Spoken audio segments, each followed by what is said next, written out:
করছো? ওখানে দেখো 4 নম্বরে 5 নম্বরে আছে সমহর বিশিষ্ট ভগ্নাংশে প্রকাশ করি। সমহর বিশিষ্ট ভগ্নাংশে প্রকাশ করি মানে উপরেরটার নাম লব, নিচেরটার নাম হর। উপরেরটার নাম লব, নিচেরটার নাম হর।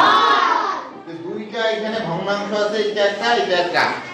সমহর মানে নিচেরগুলা সমান হবে। নিচেরগুলার মান যদি 5 হয় দুইটারে 5 হবে, নিচেরগুলা যদি 7 হয় দুইটারে 7 হবে, নিচেরগুলা যদি 12 হয় দুইটারে 12 হবে। কথা আমার বুঝো? তাহলে সমহর বিশিষ্ট ভগ্নাংশে প্রকাশ করি।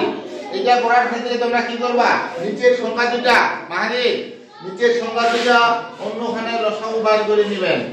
তাহলে এটা কি লসাগু 2 দিয়ে ভাগ করো, 3 2 3 2 6 6 দুগুণা 12। তাহলে নিচেরটার কত হইলো? 12। দুটো লসাগু কত বেরিয়েছে? 12। এখন 12 মনে রাখতে হবে নিচেরটা 12 হবে। তাহলে 3 দিয়ে কত দ্বারা গুণ করলে 12 হবে?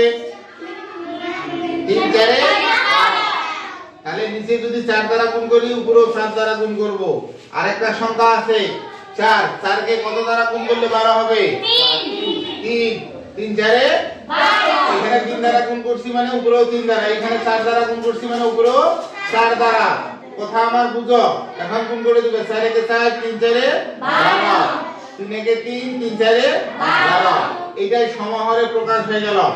খুব কঠিন না। নিচের সংখ্যা দুটো লসাগু করব, নিচের সংখ্যা দুটো লসাগু করব। লসাগু কত হবে? 12। লসাগু কত হয়েছে এখানে?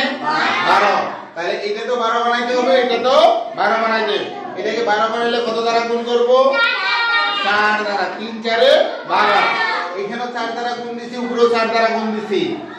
আবার এটাকে 12 বানাইলে কত দ্বারা গুণ করতে হবে?